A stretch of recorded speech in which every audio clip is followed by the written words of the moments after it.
ಕೆಲವು ಮಹಿಳೆಯರಿಗೆ ಇದಕ್ಕೆ ವಿರುದ್ಧವಾದ ಲಕ್ಷಣಗಳು ಕೂಡ ಇರ್ತವೆ.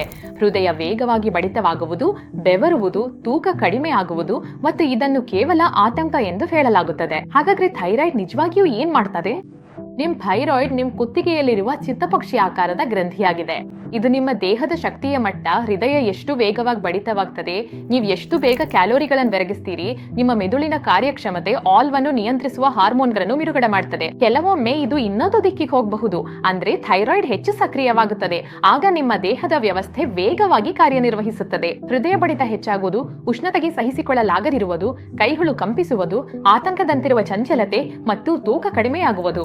ಅದಕ್ಕಾಗಿಯೇ ಥೈರಾಯ್ಡ್ ಸಮಸ್ಯೆಗಳು ಒಂದೇ ಒಂದು ಲಕ್ಷಣವಾಗಿ ಕಾಣಿಸಿಕೊಳ್ಳುವುದಿಲ್ಲ. ಅವು ಒಂದೇ ಸಮಯದಲ್ಲಿ ಅನೇಕ ಲಕ್ಷಣಗಳಾಗಿ ಕಾಣಿಸಿಕೊಳ್ತವೆ. ಥೈರಾಯ್ಡ್ ಅನ್ನು ನಿಮ್ಮ ದೇಹದ ವೇಗ ನಿಯಂತ್ರಣದಂತೆ ಕಲ್ಪಿಸಿ. ಅದು ತುಂಬಾ ನಿಧಾನವಾಗಿದ್ರೂ ಅಥವಾ ತುಂಬಾ ವೇಗವಾಗಿದ್ರೂ ಜೀವನದ ಅನೇಕ ಭಾಗಗಳು ಪರಿಣಾಮಗೊಳ್ಳುತ್ತವೆ. ಬಹುಪಾಲು ಥೈರಾಯ್ಡ್ ಸಮಸ್ಯೆಗಳಿಗೆ ಶಸ್ತ್ರಚಿಕಿತ್ಸೆ ಅಗತ್ಯವಿಲ್ಲ. ನೀವು ಈ ಮಾದರಿಯನ್ನು ನೋಡ್ತಿದ್ದೀರಾ, ಊಹೆ ಮಾಡ್ತಲೇ ಇರಬೇಡಿ. ನೀವು ವೈಯಕ್ತಿಕ ಮಾರ್ಗದರ್ಶನ ಮತ್ತು ಸರಿಯಾದ ಮುಂದಿನ ಹಂತಗಳಿಗಾಗಿ ಪ್ರಾಕ್ಟೋನಲ್ಲಿ ಪ್ರಮಾಣಿತ ವೈದ್ಯರು ಅಥವಾ ಎಂಡೋಕ್ರೈನಾಲಜಿಸ್ಟ್ ಅವರನ್ನ ಸಂಪರ್ಕಿಸಬಹುದು. ನಾವು ಪ್ರಮುಖ ಆರೋಗ್ಯ ವಿಷಯಗಳ ಬಗ್ಗೆ ಅನುಸರಿಸಬಹುದಾದ ಸಲಹೆಗಳನ್ನು ಹಂಚಿಕೊಳ್ತಲೇ ಇರುತ್ತೇವೆ. ಈ ಚಾನೆಲ್ಗೆ ಸಬ್ಸ್ಕ್ರೈಬ್ ಮಾಡಿ ಮತ್ತು ಬೆಲ್ ಐಕಾನ್ ಒತ್ತಿ.